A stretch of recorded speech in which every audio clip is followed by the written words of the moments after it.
Hello friends, कैसे हैं आप सब। आई होप आप सभी अच्छे हैं। और अब इस लेक्चर में हम लोग हमारे स्टार्ट करेंगे unit number 2 which is basically our theory of demand and supply. ठीक है जी। देखिए, पहले हमने जो हमारा यूनिट था, हमारा पहले 2 लेक्चर से उसमें हम लोगों ने बात करी what is economics, what are the centre problems of economics and what is economic system, what are the different types of economic system. So वो हमारा जो पहला यूनिट था वो था बेसिक इकोनॉमिक्स के बारे में कि भैया इकोनॉमिक्स होती क्या है। वो हमने बात समझ ली कि इकोनॉमिक्स क्या होती है। अब हम लोग स्टार्ट करेंगे हमारे अलग अलग एजेंट्स के बारे में। अलग अलग, जैसे हमारे बेसिकली 2 एजेंट्स होते हैं। एक हो गया आपके कंज्यूमर्स जो कंज्यूम करते हैं चीजों को, एक हो गया आपके प्रोड्यूसर्स जो कि चीजों को प्रोड्यूस करते हैं। अब वो लोग डिसाइड कैसे करते हैं कि उन कंज्यूमर को कितना कंज्यूम करना है, किस रेट पे कंज्यूम करना है, प्रोड्यूसर को क्या चीज प्रोडक्शन करनी है, कैसे प्रोडक्शन करनी है, क्या उसका प्राइस फिक्स करना है। सो ये सब चीजें अब हम लोग हमारे आगे की फर्दर यूनिट्स में बात करेंगे। तो जो यूनिट 2 है वो बेसिकली बात करती है आपके कंज्यूमर थ्योरी के बारे में, theory of demand and supply. कि जो बायर है, जो कंज्यूमर है, वो क्या डिमांड करता है, किस रेट पे डिमांड करता है, उसकी डिमांड किस चीजों से इफेक्टेड होती है। ठीक है जी। सो ये चीजें हमारी बेसिक चीजें हैं। तो यहाँ पे आप देख सकते हैं हमें जो बात करनी है हमारे चैप्टर 2 में, theory of demand and supply. So इसमें हमारे बेसिकली 3 यूनिट्स हैं। यूनिट 1 जो आपकी बात करती है वो बात करती है law of demand and elasticity of demand. देखिए, बहुत ज्यादा इंपॉर्टेंट यूनिट है आपकी, क्वेश्चंस यहाँ से एक्सपेक्टेड है। यूनिट 2, 3, 4 ये जो 3 यूनिट्स हैं आपकी, वहां से आपके क्वेश्चंस काफी सारे एक्सपेक्टेड होते हैं। क्योंकि जो मेजोरिटी ऑफ योर 16 मार्क्स का आपका पूरा इकोनॉमिक्स है, उसमें से आप मान के चलिए आपके 40-45 नंबर के जो क्वेश्चंस हैं वो 2, 3, 4 3 यूनिट में से ही आते हैं। ठीक है जी। तो यूनिट 2 का पार्ट 1, ये यूनिट आपकी चैप्टर 2 का यूनिट 1 क्या हो गया, law of demand and elasticity of demand. Elasticity of demand बहुत इंपॉर्टेंट टॉपिक है। लॉ ऑफ डिमांड वो अपने आप में काफी सारे क्वेश्चंस दोनों जगह से बनते हैं आपके। ठीक है जी। तो हम एक एक करके इसको सब चीजों को डिस्कस करेंगे यहाँ पे। तो सबसे पहले हम लोग स्टार्ट करते हैं डिमांड से। जो एक चैप्टर का ओवरव्यू है, ये आप लोग खुद देख सकते हैं इस बार इस चीज को। मैं सीधा चलता हूं आगे। Consider the following hypothetical situation. So aroma T limited is considering diversifying its business. A meeting of the board of directors called. While discussing the matter, Rajiv Aggarwal, the CEO of Aroma Team Limited, asked Sanjeev Bhandan, the marketing head, "What do you think, Sanjeev? Should we enter into green tea business also?" ठीक है, ये CEO ने अपने marketing वाले से पूछा। What does the market pulses? Market क्या कहती है, आपको क्या लगता है ग्रीन टी की डिमांड अच्छी होगी नहीं होगी? Who are all there in the market? हमारे कॉम्पिटिटर्स कौन कौन है? Who will be the demand? How will be the demand for green tea affect the demand for our black tea? हम ऑलरेडी ब्लैक टी तो बना रहे हैं, हम ग्रीन टी बनाएंगे जो कि आपस में दोनों क्या है, सब्सिट्यूट गुड्स है। भाई या तो आप ग्रीन टी पियोगे या फिर आप ब्लैक टी पियोगे, दोनों सब्सिट्यूट्स हो गए। तो अब आप ब्लैक टी बना रहे हो, अभी तो आप ग्रीन टी बनाओगे, आप दोनों सब्सिट्यूट गुड्स खुद ही बना रहे हो, तो कंज्यूमर तो एक ही चीज कंज्यूम करेगा ना, या तो ब्लैक टी या फिर ग्रीन टी। तो आपका बिजनेस ब्लैक टी वाला अफेक्ट होने वाला है। तो that is what he is asking, how will the demand for green tea affect the demand for our black tea business? Is green tea a luxury good और is it a necessary good? देखिए, बहुत सारे questions हैं यहाँ पे। अभी आपको सब चीजें शायद नहीं लग रही हुई, लग्जरी गुड, नेसेसरी गुड। मैं एक एक करके आगे सब चीजों के बारे में हम लोग बात करेंगे। What are the key determinants of demand for green tea? क्या क्या चीजें ऐसी होंगी जो कि आपके डिमांड फॉर ग्रीन टी को अफेक्ट करेंगी? विल कॉफी ड्रिंकर्स और soft drinkers shift to green tea? जो भैया आपके अलग कंज्यूमर थे, जो कि अभी तक आपकी ब्लैक टी को नहीं पीते, वो है आपके कॉफी ड्रिंकर्स या फिर सॉफ्ट ड्रिंकर्स, क्या वो हमारे ग्रीन टी पे शिफ्ट होंगे? The answers to all these questions will help us to understand how to price and position our brand in the market. किसी भी हमारे, देखिए हम बढ़ के आ रहे हैं मैनेजरियल इकोनॉमिक्स। आप किसी कंपनी के मैनेजर हैं, ये यहाँ पे जो बेसिकली आपके संजीव मंडन जी हैं, उनको जब ये सब चीजें पता होंगी कि डिमांड क्या होती है, क्या उसके डिटरमिनेंट्स होते हैं, कैसे उसकी प्राइस को इफेक्ट किया जाता है, कैसे हमारे कंपटीटर्स का रोल क्या होता है, हमें उनकी प्राइसिंग पॉलिसी को कैसे देखना होता है, वो सब चीज जब तक उनको पता नहीं होंगी मार्केटिंग मैनेजर को, तो वो हेल्प नहीं कर पाएगा अपने सीईओ की। सो that is why managerial economics is very important for a CEO also. Before we rush into this line, I want a report on exactly why you believe green tea will be the star of our company in the coming 5 years. तो ये आखिरी में उनके CEO ने question पूछा। अब संजीव जी को पहले सारी थ्योरी पता होगी, तभी तो वो आंसर कर पाएंगे चीजों का। तो वो सब थ्योरी सबसे पहले हम लोग यहाँ पे पढ़ेंगे।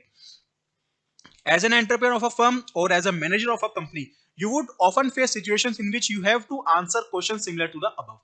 जैसे मैंने आपको बताया, why do price change when events such as weather changes, war, pandemics or new discoveries occur? Why is it that some producers are able to charge higher price, even higher prices than others? भाई देखिए, कुछ ना कुछ उनके product में कुछ ना कुछ एक्स्ट्रा चीज होगी ना, उसके प्रोडक्ट की क्वालिटी कुछ एक्स्ट्रा होगी। That is why they are able to charge a higher price. The answers to these and thousands of other questions can be found in the theory of demand and supply. The market system is governed by market mechanism. ये market mechanism बार बार word आ रहा है, देखिए इसको, इसका मैं एक बार आप लोगों को मतलब बताता हूँ दोबारा।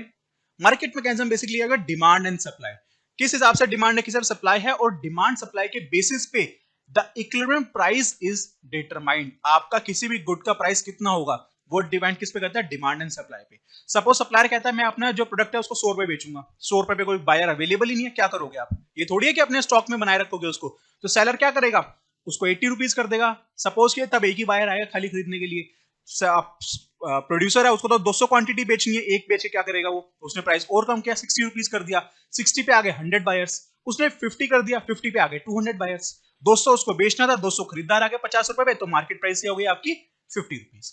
तो this is what we call market mechanism. Market अपने आप किसी भी चीज का रेट फिक्स करती है डिमांड सप्लाई के basis. So demand and supply are the forces that make market economies work. These two together determine the price and quantity sold of a commodity or service. While buyers constitute the demand side of the market, sellers make the supply side of that market.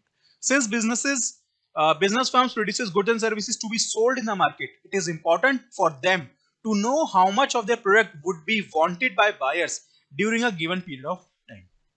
The buyers include consumers, business, and even government. The quantity that the buyers buy at a given price determines the size of the market. As we are aware, as far as a firm is concerned, the size of market is a significant determinant of its prospect. जैसे मैंने आपको बोला 100 रुपए पे कोई buyer नहीं था, तो मार्केट साइज क्या हो गया 0। 80 रुपीज पे सिर्फ एक बायर था, तो मार्केट साइज हो गया 1 आपका। 50 रुपीज पे 200 बायर्स थे, तो बड़ा काफी बड़ी मार्केट हो गई आपके लिए। ठीक है जी, तो वो आपका बताता है कि आप पे कितने प्रोस्पेक्ट्स हैं प्रॉफिट अर्न करने के, किस प्राइस पे आपको सेल करना चाहिए। देखिए कई बार आप लोग देखते होंगे कि मार्केट में जाते हैं, कोई चीज एक्चुअल प्राइस है 3000 रुपीज और उसका कट करके स्लैश करके लिखा हुआ है 1500 रुपए। क्यों? क्योंकि सेलर को पता चल गया कि 3000 रुपए कोई खरीदने नहीं आने वाला, उसको रेट 50% कम करना पड़ेगा। 1500 पे काफी सारे बायर्स आ गए क्योंकि डिस्काउंट मिल गया, ऑफ मिल गया, 1500 पे लोग खरीदने को तैयार हो गए।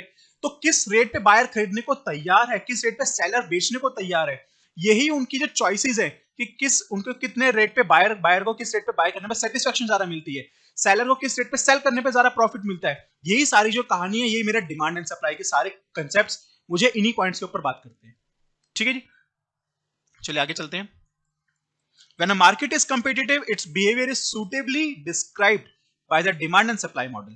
We understand that the term demand and supply refer to the behavior of buyers and sellers respectively as they interact each other in markets. A thorough understanding of the demand and supply theory is therefore essential for any business firm. We shall study the theory of demand in this unit. The theory of supply will be discussed in unit 3. ठीक है जी, सबसे पहले आता है meaning of demand. Meaning of demand, देखिए demand क्या है, basically आप किसी भी चीज को खरीदने के लिए, देखिए डिमांड में हमेशा दो चीज होती है, आप कितनी क्वांटिटी परचेज करना चाहते हो और किस प्राइस पे परचेज करना चाहते हो। ठीक है, आप सपोज हो सकता है आप मार्केट में गए आलू खरीदने के लिए, आलू वाला कहता है 100 रुपए किलो है जी, आलू बहुत ज्यादा महंगा हो गया, मुझे पता है आलू 100 रुपए किलो कभी भी होगा तो बहुत ज्यादा दिक्कत आएगी हम सभी को। 100 रुपए किलो मान लीजिए, तो कोई खरीदार होगा ही नहीं वहां पे, सब लेडीज पूछेंगे आलू कितने रुपीस है, चलते बनेंगे आगे कि भाई 100 रुपए किलो तो कौन आलू खरीदेगा। तो अब 15 मिनट हो गए, कोई किसी ने खरीदा नहीं आलू। अब क्या करेगा इंसान, जो सेलर है वो उसको 80 रुपए करेगा। 80 रुपए पे हो सकता है एक लेडी रुक जाए कि चल भाई कल जरूरत है, आलू की सब्जी बनानी है तो भाई आलू खरीदना जरूरी है, 80 रुपीज पे उसने खरीद लिया। पर एक ही लेडी ने खरीदा, 15 मिनट में एक लेडी खरीदेगी तो आलू बेचने वाला तो बेचारा मर जाएगा। उसने क्या करा, 60 रुपए कर दिया। अब जब 60 रुपए करेगा तो हो सकता है कि 10 लेडीज रुक जाए खरीदने के लिए, बट पॉइंट क्या है, वो तो उसके पास तो कई कट्टे भरे पड़े ना आलू के, तो बेचना तो सारा क्वांटिटी, तभी तो प्रॉफिट होगा। अब बात यह है कि हो सकता है मार्केट में से 25 रुपए आलू खरीद के लेके आया हो, बेचा है 100 रुपए, चाहता है कि सारा प्रॉफिट मैं कमा लूं, ऐसा थोड़ी हो सकता है। मार्केट में जो बायर है वो बेवकूफ थोड़ी है, उसे पता है कि मार्केट में कल तक 25 का था, 100 रुपए थोड़ी हो जाएगा। 25 का था, आज आप 30 रुपए बेचोगे, 35 बेचोगे तो वाजिब है, वो खरीद लेगा शायद आपसे। ठीक है जी, तो ये सब चीजें होती है डिमांड। डिमांड में दो चीजें, क्वांटिटी एंड प्राइस। आप किस प्राइस पे कितनी क्वांटिटी खरीदना चाहते हो। देखो मैं अगर इसको लिखता हूं डिमांड की मीनिंग को, so how much quantity is demanded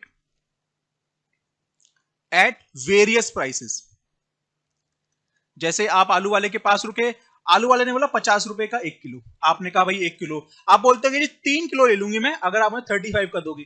तो क्या हुआ, प्राइस कम हुआ, क्वांटिटी बढ़ गई। भैया आप प्राइस कम कर दो, मैं क्वांटिटी आपसे ज्यादा खरीद लूंगी। एक लेडी आएगी, वो कहेगी भैया 30 कर दो, मैं 5 केजी ले लूंगी आपसे। तो क्वांटिटी बढ़ रही है, प्राइस कम हो रही है। How much quantity is demanded eight various prices. 50 rupees पे 1 केजी, 35 पे 3 केजी, 30 पे 5 केजी। सो वेरियस प्राइसेस पे क्वांटिटी डिमांडेड क्या हो रही है आपकी, चेंज होती जा रही है। This is the meaning of demand. अब देखते हैं हम लोग, the term demand refers to the quantity of a good और service that buyers are willing and able to purchase. दो बातें बहुत ज्यादा जरूरी हैं, willing and able to purchase. भैया पहली बात, वो खरीदने चाहता हो चीजें। आप मार्केट गए, भैया आलू कितने रेट है, खरीदना तो है नहीं, चलो मस्ती करते चलते हैं, पूछते चलते सब चीजों से, so you are not willing, so that will not considered in demand. But when you are willing and you are able to purchase, आप चले गए कि चलो आज हेलीकॉप्टर खरीदने चलते हैं, आपकी विलिंगनेस तो है हेलीकॉप्टर खरीदने की, but you are not able to purchase. कहां से लाओगे 5 करोड़ रुपया या 50 करोड़ रुपया, मुझे भी नहीं पता हेलीकॉप्टर कितने का आता है, मैं तो एक रैंडम फिगर बोल रहा हूँ। ऐसा मत सोचना कि 5 करोड़ का आता है, चलो आज बुक कर देते हैं लोन पे लेके। सो दो चीजें, willingness to purchase and able to purchase. आप खरीदने के इच्छुक भी हो और आप खरीदने के काबिल भी हो। अगर आपके पास जेब में पैसा ही नहीं है तो आप किसी चीज की डिमांड करोगे तो वो सिग्निफिकेंट थोड़ी है आपकी डिमांड, वो तो खाली मजे मौज मस्ती है खाली।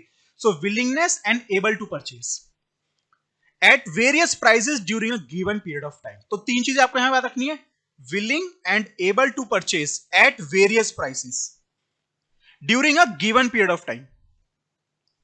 भाई एक पीरियड के अंदर आप कितनी डिमांड करते हो, हम उसी को डिमांड के अंदर जोड़ेंगे। थोड़ी है कि आप आज इतनी करी, कल इतनी करी, परसों इतनी करी, सबको जोड़ लेंगे।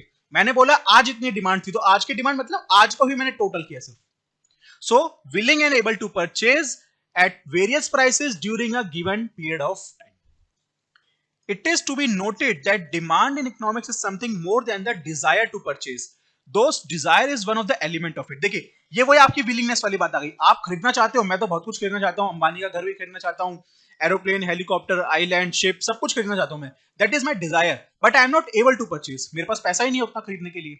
सो विलिंग होना, डिजायर होना एक बात है, बट आप उसको खरीदने के काबिल भी हो, वो बहुत ज्यादा जरूरी है। आप काबिल हो बट आप खरीदना नहीं चाहते, वो भी अपने आप में गलत चीज है, वो भी आप डिमांड में नहीं जोड़ सकते, क्योंकि आप खरीदने के, आपके जेब में पैसा है बट आप खरीदना नहीं चाहते, तो that will not be part of your demand. जैसे मैंने बोला, आप चलते जा रहे हो, सबसे रेट पूछते जा रहे हो, भैया आलू कितने का है, टमाटर कितने का है, बट आपकी जेब में पैसा भी है बट आप खरीदना ही नहीं चाहते, आप तो खाली मौज मस्ती कर रहे हो, so that will again not part of your demand. So दो चीजें, willingness and able to purchase. Desire हर चीज की होती है बट हम खरीद नहीं सकते तो डिमांड नहीं है, हम खरीद सकते हैं पर डिजायर नहीं है, तो again that is not demand. Desire भी होनी चाहिए और खरीदने के एक काबिल भी होने चाहिए हम लोग। For example, people may desire much bigger houses, luxurious cars, but there are also constraints that they face, such as price of product and limited means to pay. Thus, wants or desires together with the real world constraints determine what they buy.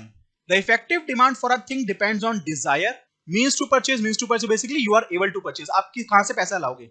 Willingness to use those means for that purchase. आपकी जेब में पैसा भी है और आप उन चीजों को खरीद रहे हो जिनको आप उनके ऊपर पैसा खर्च भी करना चाहते हो। Unless desire is backed by purchasing power or ability to pay and willingness to pay, it does not constitute demand. Effective demand alone would figure in economic analysis and business decisions. Two things are to be noted about the quantity demanded. First thing is the quantity demanded is always expressed at a given price. 10 रुपए पे 50 kilo आलू मैं खरीदना चाहता हूं, तो given price पे मैंने अपनी डिमांड को एक्सप्रेस किया। At different prices different quantities of a commodity are generally demanded. जैसे मैंने आपको एग्जांपल दिया, 50 रुपए 1 किलो, 35 पे 3 किलो, 30 पे 5 किलो। सो डिफरेंट प्राइसेस पे आप डिफरेंट क्वांटिटीज को डिमांड करते हो। So quantity demanded is always expressed at a given price, पहली बात। दूसरी बात, the quantity demanded is a flow. देखिए फ्लो और स्टेट, हमारे पास दो चीजें होती हैं। फ्लो का मतलब क्या होता है, वो आपका बेहतर रहता है, वो चीजें आपकी फ्लो होती है। We are concern not with a single isolated purchase but with a continuous flow of purchase, and we must therefore express demand as so much per period of time. 1000 dozens of orange per day, 7000 dozens of orange per week and so on. जैसे मैंने आपको example आपका आलू का दिया था ऊपर कि during a given period of time, वो पीरियड ऑफ टाइम मेरा एक दिन हो सकता है, एक महीना हो सकता है, एक हफ्ता हो सकता है, एक साल भी हो सकता है, बट एक पीरियड ऑफ टाइम मुझे फिक्स करना पड़ेगा कि भैया हाँ मेरा इतने इस पीरियड ऑफ टाइम पे, एक हफ्ते में, एक दिन में या इतनी डिमांड थी इस प्राइसेस के ऊपर या अलग अलग प्राइसेस के ऊपर। That is why it is called flow. Very important point. आपको नोट डाउन करना बहुत जरूरी है कि भैया ये आपका फ्लो होता है, ठीक है जी। So quantity demand is always expressed at a given price. At different prices, different quantities of a commodity are generally demanded. जो कुछ इंपॉर्टेंट चीजें होती है उनको मैं रेड कलर से मार्क कर रहा हूं ताकि आप लोग उनको ध्यान रख सके। In short, by demand we mean the various quantities of a given commodity or service which consumers would buy in one market during a given period of time at various prices or at various incomes or at various price of related goods ये जो है ये है basically आपके other variables, जिनके बारे में हम लोग आगे चल के बात करेंगे। Various incomes, various price of related goods, इनके बारे में हम लोग आगे बात करेंगे। सो आई होप आपको डिमांड का मतलब क्लियर आ गया। Willingness to purchase and ability to purchase, आपके पास पैसा होना चाहिए और आपकी डिजायर होनी चाहिए खरीदने के लिए, तभी वो चीज आपकी डिमांड में इंक्लूड होती है। अगर आपकी डिजायर नहीं है, आपके पास पैसा है, वो डिजायर आपकी डिमांड नहीं होगी। आपके पास डिजायर है बट आपके पास पैसा नहीं है, वो भी आपकी डिमांड नहीं होगी। so, दोनों चीजों का होना बहुत जरूरी है। ठीक है जी। व्हाट डिटरमाइंस डिमांड, आपकी डिमांड को डिटरमाइन कौन करता है, उसको कितनी डिमांड आप करोगे उसको फिक्स कौन करता है। तो उसके बहुत सारे हमारे अलग अलग फैक्टर्स होते हैं जिसके बारे में हम लोग बात करेंगे। Knowledge of the common determinants of demand for a product और service and the nature of relationship between demand and its determinants are essential for a business firm for estimating the market demand for its product. There are a number of factors which influence the demand of a commodity. All these factors are not equally important. Moreover, some of these factors cannot be easily measured or quantified. The important factors which determine the demand are given below. So first of all, your price of a commodity. आप जो भी चीज खरीदने गए हैं उसकी price जो है वो आपकी सबसे ज्यादा डिमांड को इफेक्ट करती है। आप आलू लेने गए, 100 रुपए किलो आलू था, आपने कुछ नहीं खरीदा। 50 रुपए हुआ तो आपने 1 किलो खरीद लिया। 30 रुपए हुआ तो आपने 5 किलो खरीद लिया। So price of a commodity always affects the demand directly. Directly means कि सबसे पहला इंपैक्ट होता है आपका उसका। अब जैसे मैं आपको पोटैटो का एग्जांपल दे रहा हूं, बार बार बोल रहा हूं। सो क्या हो रहा है, जैसे जैसे आपकी प्राइस कम हो रही है वैसे वैसे क्या हो रहा है, आपकी डिमांड ऑफ पोटैटो इंक्रीज हो रही है। So there is a negative relation between, ये चीज आप हर एक चीज में नोट डाउन करते चलेंगे तो काफी आसान रहेगा हमारे लिए। Negative relation between price of a commodity and quantity demanded of the commodity, between price and quantity demanded of the good. So there is a negative relation. ठीक है जी। जैसे मैंने आपको पोटैटो का एग्जांपल दिया, बहुत क्लियर एग्जांपल है आपके लिए और वो आपको उससे सब कुछ क्लियर भी हो रहा होगा। ठीक है जी। सो इसके अब हम पढ़ते हैं एक बार इसको। Obviously, the goods own price is a key determinant of its demand. Ceteris paribus, ceteris paribus का मतलब other things being equal. आपकी कोई भी चीज चेंज नहीं हो रही। जैसे कि हमने ऊपर हमारा जो एग्जांपल था चाय वाला, अब उसमें था क्या, जब आप ग्रीन टी लेके आ रहे हो तो आपका जो कॉफी ड्रिंकर्स हैं या सॉफ्ट ड्रिंकर्स हैं उनकी चीजें अफेक्ट करेंगी आपको। सो हमारे पास या इनकम ऑफ पीपल या price of other related goods. तो ऐसे बहुत सारे फैक्टर्स होते हैं जिनके बारे में हम लोग अभी आगे बात करेंगे। तो जब भी हम लोग लिखते हैं सेट्रेस पेरिबस, देखिए कई बार क्वेश्चन आ सकता है हमारा कि what is the meaning of ceteris paribus. It means other things being equal. ठीक है जी। तो मेरी बाकी सारी चीजें क्या है, सेम है, उनमें कोई चेंज नहीं हुआ। अगर उनमें कोई चेंज नहीं होता then the demand for a commodity is inversely related to price. Price की डिमांड और प्राइस की गुड्स की डिमांड और गुड्स की प्राइस हमेशा क्या होता है, inverse relation, negative relation.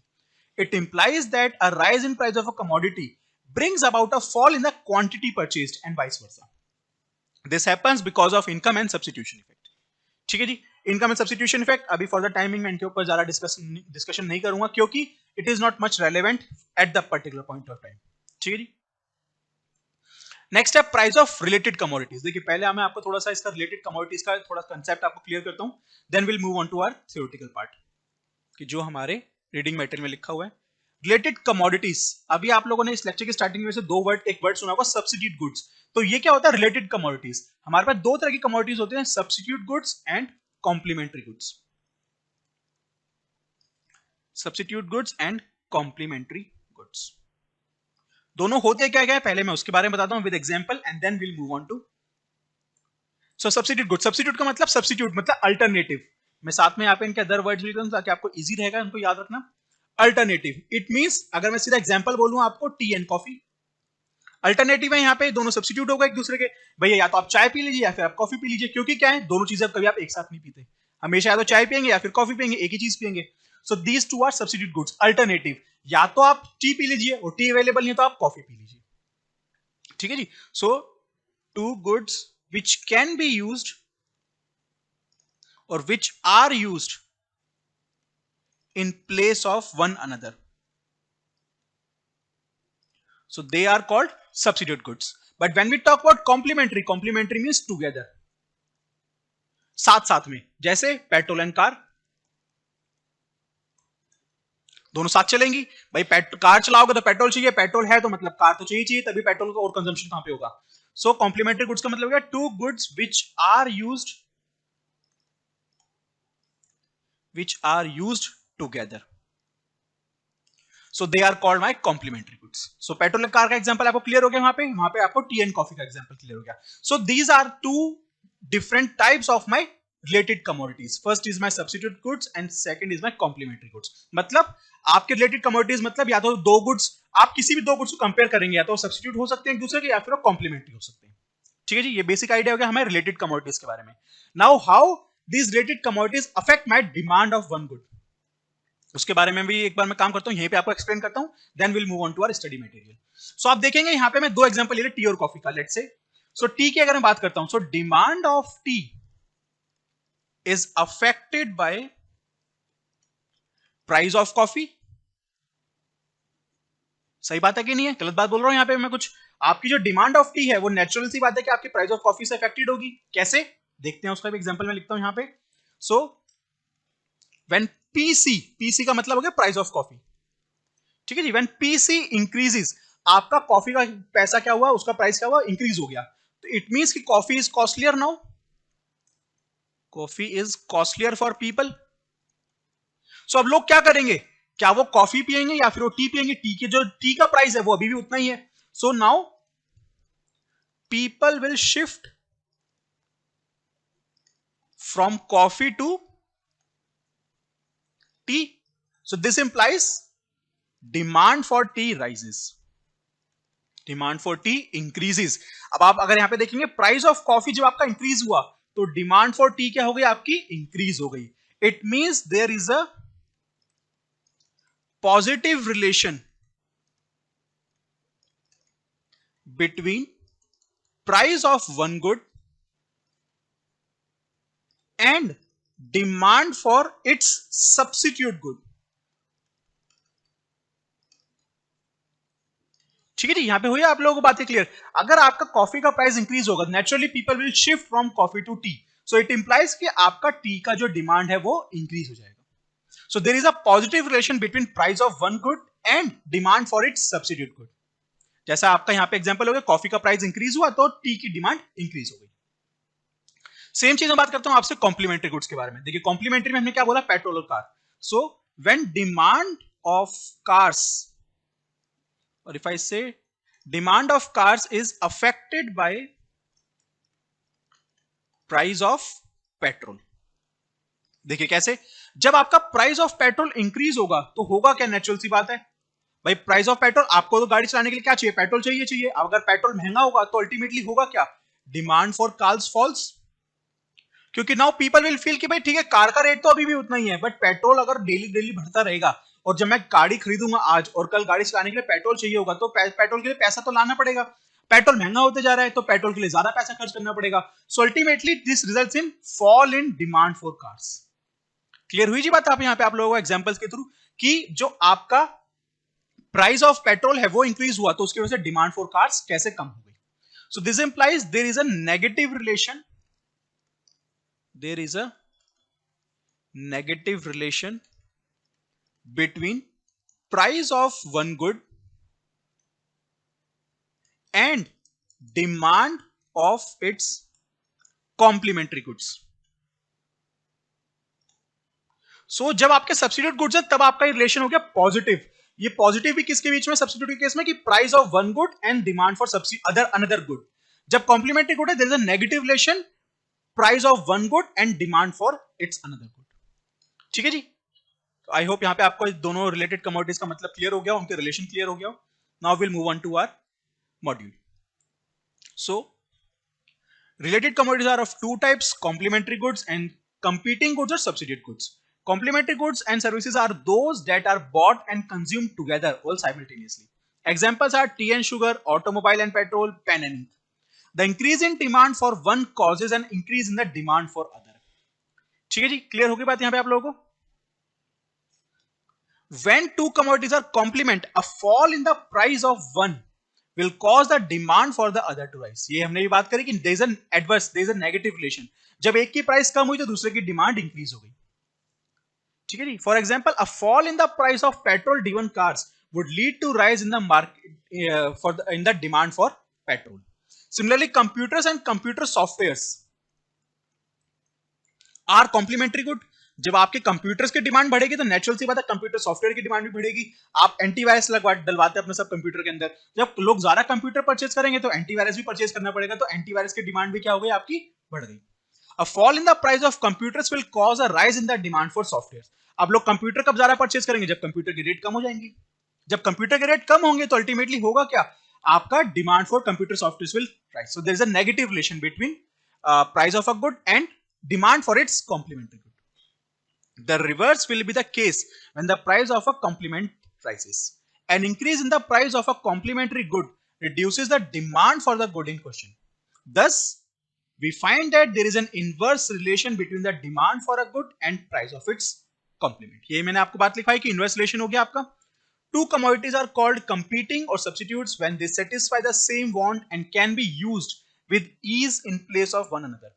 For example, tea and coffee, ink and pen, and ball pen. Different brands of toothpaste etc. are substitutes for each other and can be used in place of one another easily. When goods are substitute, if the price of product being purchased goes up, buyers may switch to a cheaper substitute. This decreases the demand for the product at a given price, but increases the demand for the substitute. ये हमने बात करी, there is a direct relationship. Similarly, a fall in the price of a product, देखिए ceteris paribus मतलब बाकी सारी चीजें आपकी सेम है, leads to a fall in the quantity demanded of its substitute. For example, if the price of tea falls, people will try to substitute it for coffee and demand for it more and less of coffee. That is, the demand for tea will rise and that of coffee will fall. Therefore, there is a direct relationship between the demand of a product and the price of its substitute. ये हमने बात करी direct relationship substitute के case में and adverse relation या negative relation case of complementary goods. Disposable income of the consumer, देखिए सबसे बड़ा आपका डिटरमिनेंट क्या होता है किसी भी चीज की डिमांड का, आपकी income.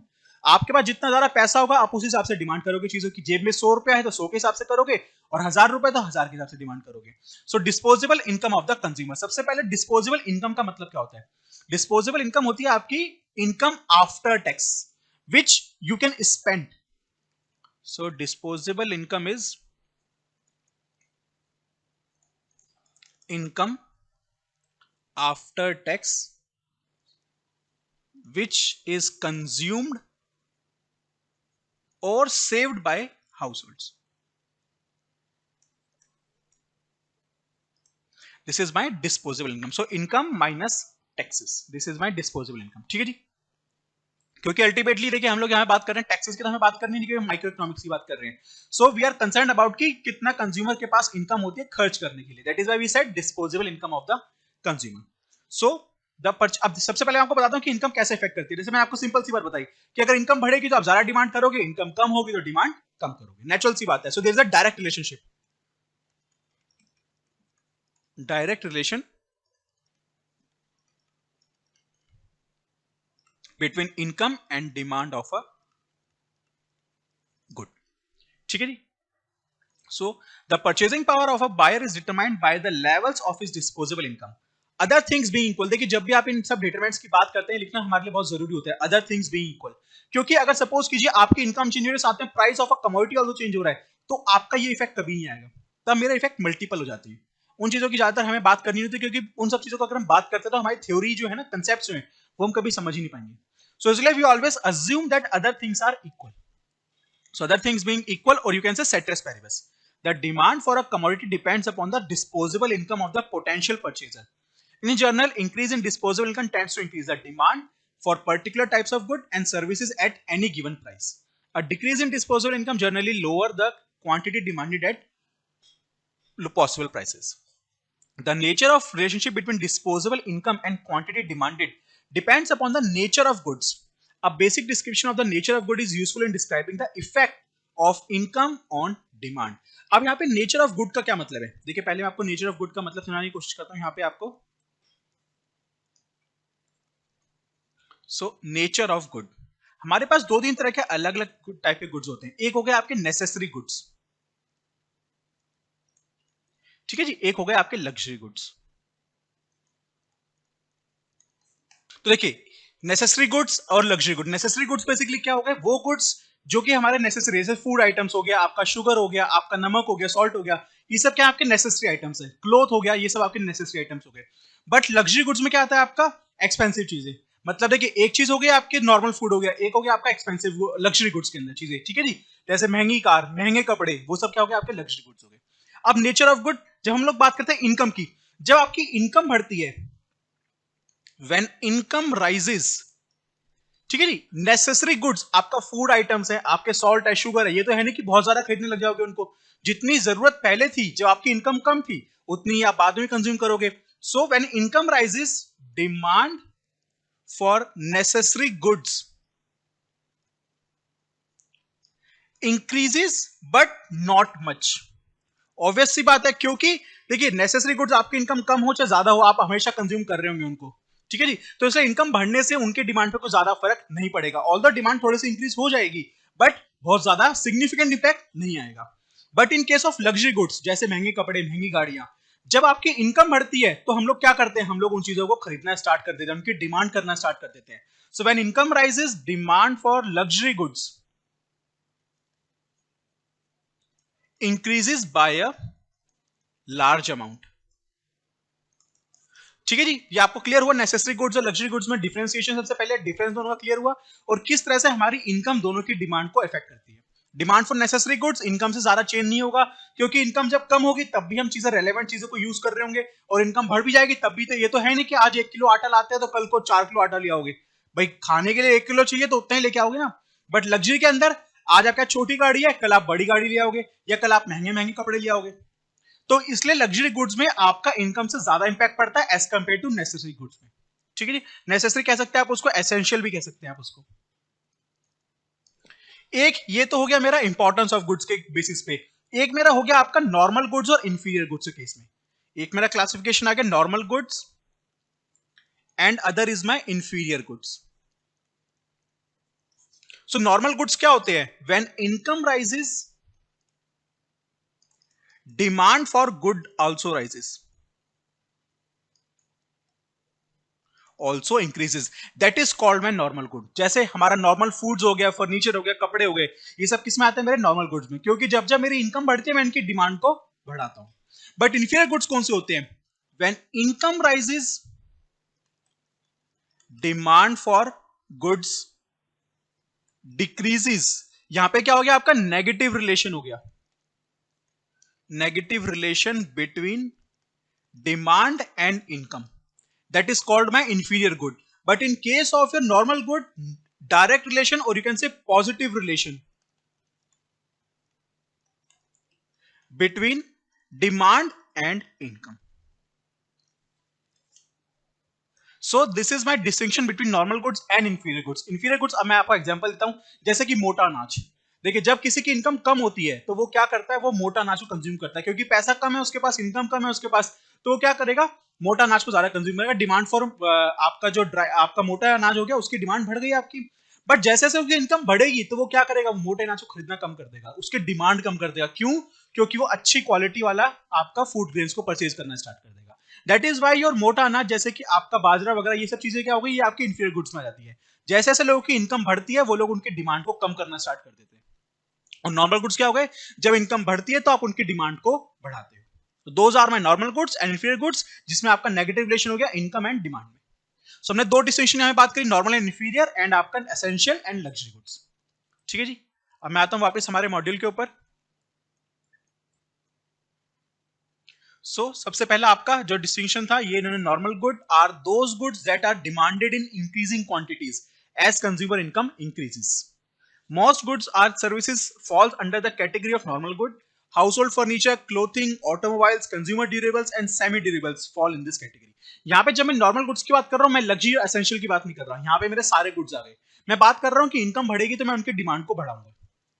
When income is reduced, demand for normal goods falls. Direct relation हो गया बेसिकली आपका। ठीक है जी, there are some commodities for which the quantity demanded rises only up to a certain level of income and decreases with an increase in money income beyond this level. These goods are called inferior goods. जैसे जैसे आपकी income बढ़ेगी आप उनकी demand को कम करना start कर दोगे। Those are known as inferior goods. ठीक है, जैसे मैंने आपको बताया नेगेटिव रिलेशन, सो वही वाली बात यहाँ पे आ गई आपकी। Now essential consumer goods such as food grains, fuel, cooking oil, necessary clothing satisfy the basic necessities of life and are consumed by all individuals in a society. A change in consumers' income, although will cause an increase in demand for these necessities, but this increase will be less than proportionate to the increase in income. जैसा मैंने आपको बताया कि आप ये तो है नहीं कि 4 किलो आटा ले आओगे, 10 किलो आटा ले आओगे, भाई जितना जरूरत है खाने के लिए उतना लेके आओगे ना. सो आपकी इनकम बढ़ने से इनकी डिमांड तो बढ़ेगी but not much. This is because as people become richer, there is a relative decline in the importance of food and other non-durable goods in the overall consumption basket. होता क्या, जैसे लोगों की इनकम बढ़ती है, they start consuming fruits, expensive fruits खरीदेंगे और ज्यादा एक्सपेंसिव फ्रूट्स खरीदेंगे, उनकी जो डाइट होती है वो काफी ज्यादा चेंज हो जाती है. सो दैट इज वाई जो आपका एसेंशियल कंज्यूमर गुड्स है उनकी डिमांड आसपास उसके आसपास ही रहती है. भाई 2 रोटी खानी है, पहले 2 रोटी खाते थे, अब भी 2 रोटी खा लेंगे, बट वो अपनी डाइट को क्या करेंगे, उसमें फ्रूट्स वगैरह को इंक्लूड कर लेंगे क्योंकि इनकम बढ़ गई है उनकी. सो इसीलिए आपके फ्रूट्स की डिमांड बढ़ गई इनकम बढ़ने से, बट आपका जो फूड ग्रेन्स की डिमांड है वो ऑलमोस्ट आपकी उतने आसपास ही रहेगी. And a rise in the importance of durable goods such as TV, car, house, demand for luxury goods and prestige goods arise beyond a certain level of consumer income and keep rising as income rises. जैसे मैंने आपको luxury goods के case में बताया. Business managers should be fully aware of the nature of good which they produce and the nature of relationship of quantities demanded with change in buyer's income.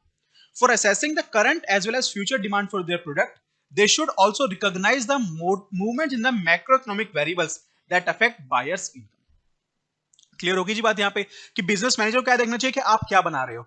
आपने जब हमने ऊपर एग्जांपल पढ़ा green tea वाला, अब green tea क्या है, लोग ऐसा उसे लग्जरी गुड कंसीडर करते हैं क्योंकि जनरली क्या होता है, ब्लैक टी हम लोग सभी कंज्यूम करते हैं, बट जो ग्रीन टी है वो लोग थोड़ा सा हेल्थ कॉन्शियस वाले लोग होते हैं क्योंकि green tea is costlier than your black tea. So इसलिए वो लग्जरी टी के अंदर आ गए. तो जो लोगों को थोड़ा सा इनकम बढ़ेगा then only they will start consuming green tea, otherwise people will still prefer black tea. So अब जब आपका प्रोडक्ट कैसा है, मैनेजर को देखना चाहिए कि आपका प्रोडक्ट कैसा है, लोग उसकी क्वांटिटी कितनी डिमांड करेंगे, किस रेट पे डिमांड कर सकते हैं, उसका नेचर कैसा है.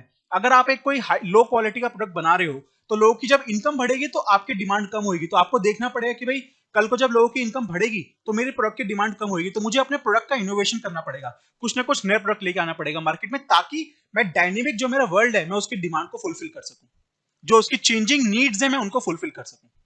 इसलिए आप देखते हैं हर एक कंपनी क्या है, अपने प्रोडक्ट्स को इनोवेट करती रहती है, उसको कुछ ना कुछ R&D करके उसको इंप्रूव करती रहती है, ताकि जो लोग कुछ ना कुछ नया चाहते हैं हर रोज, तो हर कुछ ना कुछ नया चाहते हैं, वो कहां से आएगा, आपका इनोवेशन से, न्यू टेक्नोलॉजी से. ठीक है जी. अब आते हैं नेक्स्ट डिटरमिनेंट के ऊपर, which is my taste and preference. अब देखिए कुछ लोग ऐसे होते हैं, कुछ कंज्यूमर ऐसे होते हैं जो कि उनकी टेस्ट एंड प्रेफरेंस स्ट्रिक्ट होती है. भाई मुझे तो चाय ही पीनी है, चाहे चाय महंगी हो जाए चाहे सस्ती हो जाए, मुझे एरोप्लेन में ही ट्रैवल करना है, मैं ट्रेन में ट्रैवल ही नहीं कर सकता. तो वो क्या हो गया, स्ट्रिक्ट प्रेफरेंस होगी. चाहे ट्रेन फ्लाइट की टिकट आपको 15,000 रुपए की मिल रही होगी, but still those people will prefer, क्योंकि उनकी स्ट्रिक्ट प्रेफरेंस है, उनका टेस्ट है कि भैया यही चीज चाहिए मुझे. तो वहां पे क्या होता है, आपका कोई भी जो आपके हमने ऊपर सारी चीजें पढ़ी है, उनकी इनकम कम हो चाहे ज्यादा हो, कोई फर्क ही नहीं पड़ेगा उन्हें. So the demand for a commodity also depends upon the taste and preference of buyer and changes in them over a period of time. Goods which are modern or more in fashion command higher demand than goods which are of old design or out of fashion. Consumers may perceive a product as obsolete and discard it before it is fully utilized and then prefer another good which is currently in fashion. जैसा आप लोग देखते हैं mobile वगैरह, आपने आज एक mobile phone purchase किया, वो सही सलामत है, 6 महीने बेच दिया, क्यों, क्योंकि नया फोन आ गया मार्केट में, नया कैमरा है, नया स्क्रीन है, कुछ अलग चीज है उसके अंदर, तो आपको परचेज करना है. सो वो क्या हो गया, आपका आपको जरूरत नहीं थी उस चीज की, आपकी इनकम भी नहीं है उतनी, आपकी इनकम में कोई चेंज नहीं हुआ, कुछ चेंज नहीं हुआ, बट क्योंकि आपको फैशन है, आपको फैशन के साथ साथ रहना है, तो उस वजह से आपने क्या किया, मोबाइल को चेंज कर लिया. For example, there is a greater demand for the latest digital device and trendy clothing, and we find that more and more people are discarding these goods currently in use, even though they could have used it for some more years. तो ये depend करता है लोगों की, उनकी mentality के ऊपर, उनकी प्रेफरेंसेस के ऊपर, उनके टेस्ट के ऊपर. कोई कहता है नहीं, जब तक मेरा सामान खराब नहीं होता तब तक मैं उसको फेंकूंगा नहीं, नया सामान नहीं लेके आऊंगा. But there are people who feel कि नहीं भाई हमें तो हर एक चीज लेटेस्ट चाहिए. ठीक है जी. Now, external effects on utilities such as demonstration effect, bandwagon effect, Veblen effect, and snow effect. ये 4 इफेक्ट हैं, बहुत ज्यादा इंपॉर्टेंट है ये. These 4 इफेक्ट्स मैं हमेशा ही एक्सपेक्ट करता हूं एटलीस्ट एक क्वेश्चन यहां से जरूर आएगा ही आएगा इन 4 इफेक्ट में से. चारों इफेक्ट को बहुत ध्यान से समझिएगा, चारों का मतलब समझिएगा, चारों को किस किस ने निकाला है, किस किस ने प्रोनाउंस किया है, उनको समझना बहुत ज्यादा जरूरी है. ठीक है, एक एक करके बात करेंगे. Do play important also in determining demand for a product. सबसे पहला demonstration effect.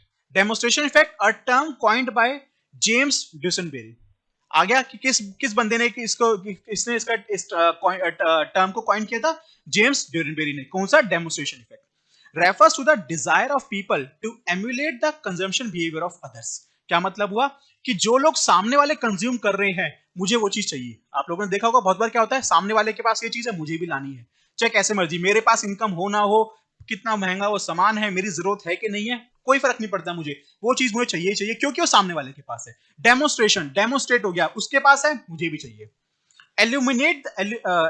Emulate the consumption behaviour of others, सामने वाला क्या कंज्यूम कर रहा है वो चीज मुझे चाहिए। In other words, people buy और have things because they see that other people are able to have them. उसके पास है तो मुझे चाहिए, सीधी सी बात है। For example, an individual's demand for cell phones may be affected by his seeing a new model of cell phone in his neighbor's or friend's house, either because he likes what he sees or because he figures out that if his neighbor or friend can have it, he too can. सिर्फ सामने वाले को देख के किसी सामान की demand करना, आप उसके लिए एबल हो या नहीं हो, आपकी विलिंगनेस है कि नहीं है, कोई फर्क नहीं पड़ता। डेमोस्ट्रेशन के इफेक्ट का मतलब कि सामने वाले के पास है तो मुझे भी चाहिए। और आज के टाइम में आप देख सकते हो हमारी सोसाइटी में ऐसी चीजें बहुत ज्यादा हो रही है। आप अपने आसपास देखोगे, आपको चीज बहुत ज्यादा महसूस होगी कि भाई जरूरत नहीं है किसी चीज की, but still you are purchasing, you are demanding that particular good because someone other have, right? So this is known as my demonstration effect and this is pronounced by the James Dusanberry. Now the second effect is bandwagon effect. So bandwagon effect refers to the extent to which the demand for a commodity is increased due to the fact that others are also consuming the same commodity. It represents the desire of people to purchase a commodity in order to be fashionable or stylish or to confirm to the people that they wish to be associated with. देखिए दोनों काफी ज्यादा मिलते जुलते हैं आपस में, ठीक है जी, क्योंकि आपके डेमोस्ट्रेशन क्या कहता है कि सामने वाले के पास है तो मुझे भी चाहिए। बैंडवैगन भी काफी हद तक आपका इसी चीज से कहता है, क्योंकि others are consuming that same commodity तो मुझे भी वो चीज चाहिए। Now by snob effect we refer to the extent to which the demand for a consumer goods is decreased owing to the fact that others are also consuming the same commodity. देखिए यहां पे अब snob effect और bandwagon effect को आप compare कर सकते हो। बैंडवैगन क्या कहता है कि किसी की डिमांड बढ़ती है क्योंकि सामने वाला कंज्यूम कर रहा है। स्नोब इफेक्ट कहता है कि किसी की डिमांड कम होती है क्योंकि सारे लोग कंज्यूम कर रहे हैं। कुछ लोगों की ऐसी मेंटालिटी होती है ना कि भाई जो चीज बहुत कॉमन है वो तो मैं यूज ही नहीं करूंगा, क्यों? क्योंकि वो तो सबके पास है तो मेरे पास अलग से क्या होगा। तो कुछ लोगों की मेंटालिटी ऐसी होती है कि हमारे पास सिर्फ ऐसी चीज होनी चाहिए जो सिर्फ हमारे पास हो या बहुत लिमिटेड लोगों के पास हो। तो अगर कोई चीज कॉमन हो रही होगी तो वो लोग क्या करेंगे, उसकी डिमांड को कम कंज्यूम कर डिमांड कम करना स्टार्ट कर देंगे। That is my snob effect. Snob effect में क्या हुआ, आपने डिमांड कम कर दी, बैंडवैगन में आपने डिमांड बढ़ा दी। तो ये आपका बैंडवैगन और आपका जो ऊपर वाला इफेक्ट है डेमोस्ट्रेशन, उसके बीच में डिफरेंस हो गया। डेमोस्ट्रेशन में हम सिर्फ ये कह रहे हैं कि हमें वो चीज चाहिए जो सामने वाले के पास है। बैंडवैगन में हम लोग कह रहे हैं डिमांड इंक्रीज होती है क्योंकि सामने वाले के पास है। स्नो पे हम लोग कह रहे हैं डिमांड कम हो रही है क्योंकि वो सबके पास है। This represents the desire of people to be exclusive, to be different, to disassociate themselves from the common herd. For example, when a product becomes common among all, some people decrease or altogether stop its consumption. ठीक है जी।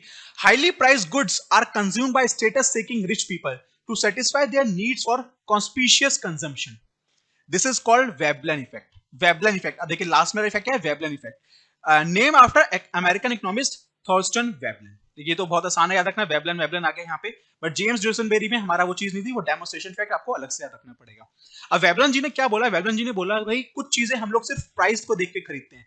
जो rich लोग होते हैं कई बार कहते हैं ना कि भाई ये चीज इतने लाख रुपए की है, ये चीज इतने लाख रुपए की है, so they for them the price matter, उनके लिए सामान मैटर ही नहीं करता, उनके लिए मैटर करता है कि प्राइस कितना है किसी चीज का।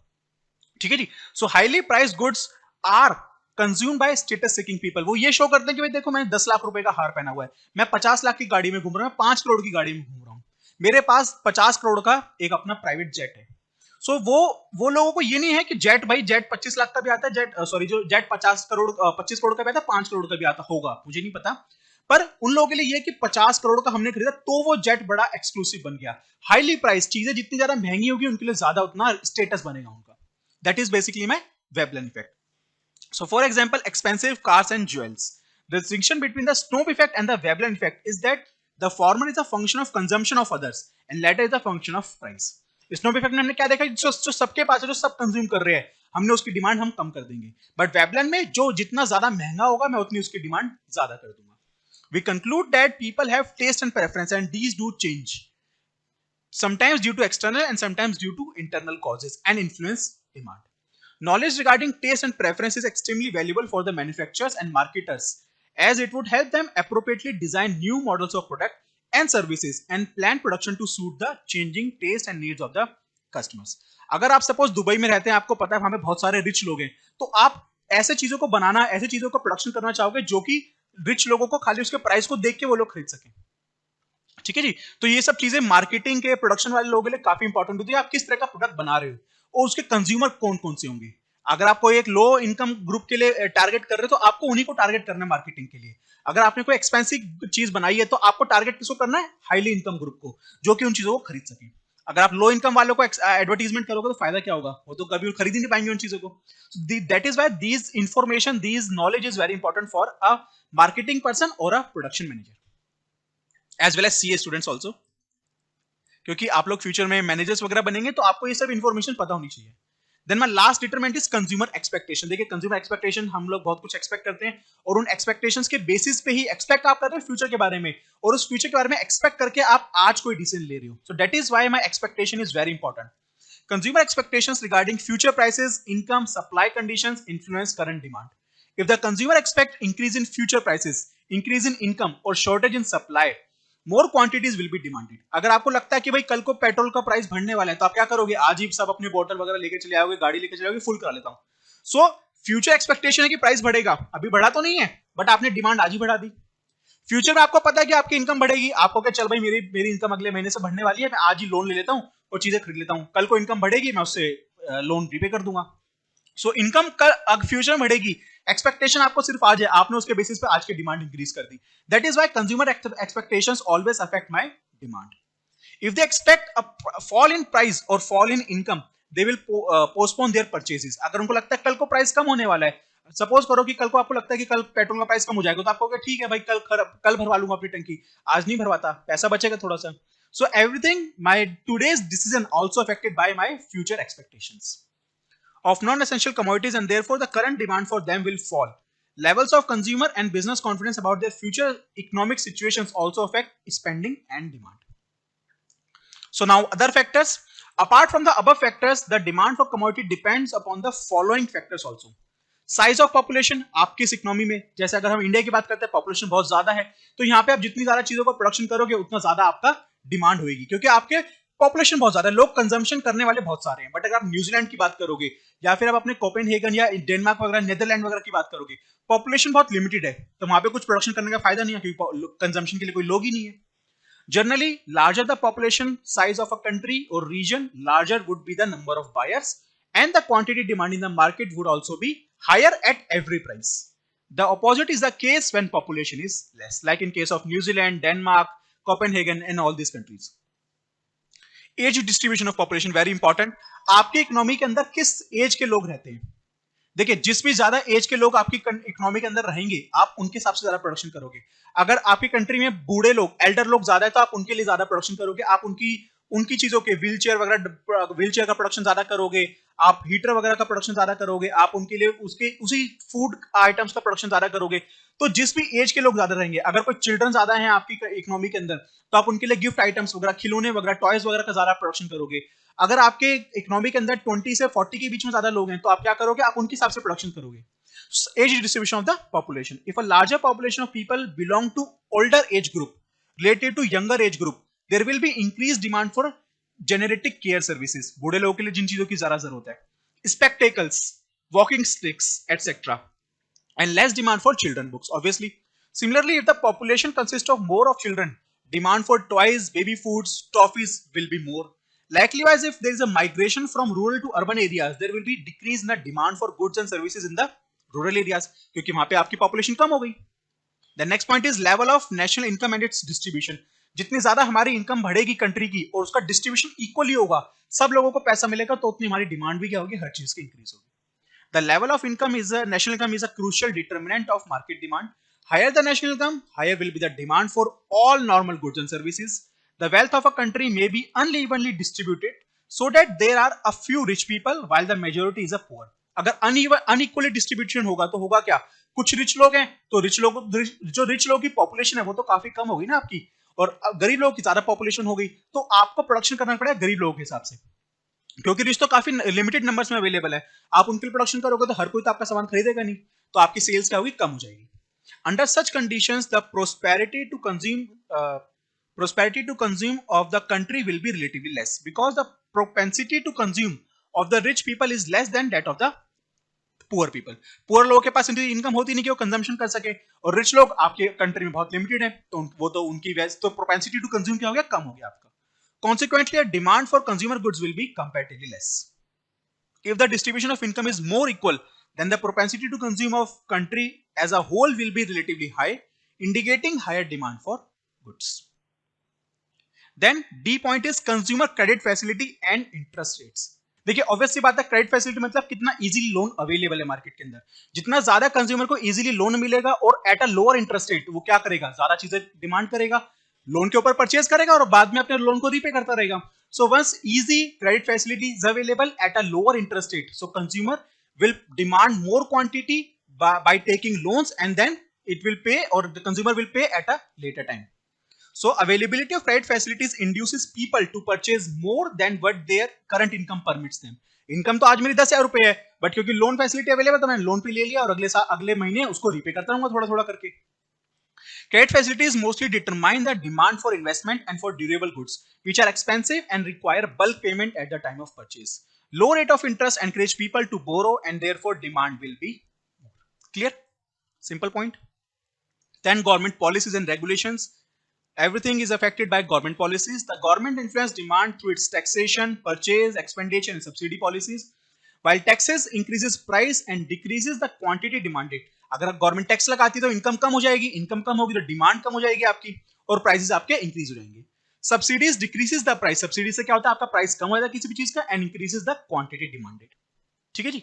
आपको जैसा सिलेंडर के ऊपर सब्सिडी मिलती है तो होता क्या है, लोग ज्यादा सिलेंडर कंज्यूम करने की कोशिश करते हैं. क्यों? क्योंकि सस्ता पड़ रहा है उनको, उनके लिए प्राइस कम हो गया. बट अगर गवर्नमेंट सिलेंडर के ऊपर टैक्स लगा देगी तो प्राइस बढ़ जाएगा और लोग सिलेंडर को कम कंज्यूम करेंगे. So for example, taxes on luxurious goods and subsidies for solar panel. Similarly, those bans, restrictions on higher taxes may be used by government to restrict the demand for socially undesirable goods. जैसे alcohol के ऊपर लगाना है, cigarette के ऊपर लगाना, government काफी tax लगाती है but still people are consuming. So इससे बेनिफिट क्या हो रहा है गवर्नमेंट को, भाई गवर्नमेंट ने अपना काम किया कि टैक्सेस लगा दिए, गवर्नमेंट का रेवेन्यू इंक्रीज हो रहा है, बट पॉइंट क्या है, वो सोसाइटी के लिए हार्मफुल चीजें हैं, वो अनडिजायरेबल गुड्स हैं, तो उनका प्रोडक्शन को बजाय प्रॉपर तरीके से पूरा रोकने के, क्योंकि पूरा अगर गवर्नमेंट को स्टॉप करेगी तो कितने सारे अनएम्प्लॉयड लोग हो जाएंगे, कितने सारे आपके बेरोजगार लोग हो जाएंगे, वहां पे कितने सारे लोगों की नौकरी चली जाएगी. तो जो government can not directly stop the production of alcohol and cigarettes, but the point is they can impose the taxes on alcohol and cigarette maybe by 10%, 20%, 50%. But still if people are consuming, then it is the issue of it is a problem of people, not of the government. Government is doing its duty by imposing taxes, higher taxes. If you are paying, let's say 10 rupees, earlier you were paying only 10 rupees for a cigarette, now you are paying 15 rupees for the same cigarette, then why you are consuming it? Government is doing its job. Government is trying to save the employment as well as they are raising their revenue, which they can use for the poor people.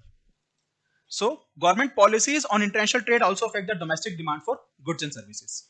Apart from the above factors such as weather condition, business conditions, stage of business cycle, wealth, level of education, marital status, socio-economic class, group membership, habits of the consumer, social customs and conventions, salesmanship and advertisement also play important roles in influencing demand. देखिए demand को तो बहुत सारी चीजें influence करती हैं. आप किस तरह से चीजें प्रेजेंट कर रहे हो, किस लोग उनकी डिमांड है, क्या जरूरतें हैं, वो सब चीजें आपकी डिमांड को अफेक्ट करती हैं. ठीक है जी. तो ये हमने बात करी डिटरमिनेंट्स ऑफ डिमांड. अब हम लोग बात करते हैं डिमांड फंक्शन की. देखिए फंक्शन क्या होता है, basically function is nothing but your any mathematical expression. So मैं जो ऊपर डिमांड की मैंने बात करी है, मैं क्या कर रहा हूं, उसको एक मैथमेटिकल एक्सप्रेशन में शो कर रहा हूं. So basically demand of X is a function of price of X, price of Y, income of consumer, then you can say taste and preference. So whatever determinant you mentioned, we discussed above, so all these will be your inputs. All these will be your inputs. आप इनकी values को put करोगे, आपके पास price होगा, then you will get your demand of X. This is basically your output, and this F is your function. So as we know, a function is a symbolic statement of a relationship between the dependent and the independent variable. So जो inputs हैं वो क्या है मेरे independent variable, क्योंकि उनकी values मुझे क्या होता है पता होती है, and output is your dependent variable. ठीक है जी. The demand function states in equation form the relationship between the demand for a product and its determinant. Any other factor that are not explicitly listed in the demand function are assumed to be irrelevant or held constant. A simple demand function may be expressed as follows. Quantity demanded is a function of price of x, price of y, and your income, and we can put any all the determinants which are relevant for the function. The demand function stated above does not indicate the exact quantitative relationship between qx and px, m and py. For this, we need to write the demand function in a particular form with specified values of the explanatory variables appearing on the right side. For example, we may write quantity of x is equal to 45 plus 2y plus 1pr minus 2p. Right? So this is your exact demand function. But in the above case, we write in a generalized way. So in this unit, we will studying demand as a function of only price, keeping everything else constant. ठीक है जी. तो यहाँ पे हम लोगों ने बात करी हमारे डिमांड के बारे में कि डिमांड का मतलब क्या होता है. ठीक है जी. और उसके बाद हम लोगों ने बात करी कि what are the determinants of demand. देखिए हमने बहुत सारी चीजों की बात करी. Price of good, price of related commodity जिसमें हमने सब्स्टिट्यूट कॉम्प्लीमेंट्री गुड्स के बारे में बात करी. Then we talked about income of consumer, essential goods, luxury goods, then your normal goods and inferior goods. Then we talked about tastes and preferences, जिसमें हम लोगों ने बात करी 4 इफेक्ट्स की, demonstration, Veblen, your bandwagon and your snob effect. ठीक है, 4 वहां पे बात करी. Then we talked about other determinants की, जो हमारे अदर डिटर्मिनेंट्स है, जैसे हमने 5-6 पॉइंट्स वहां पे बात करी. And then we talked about demand function.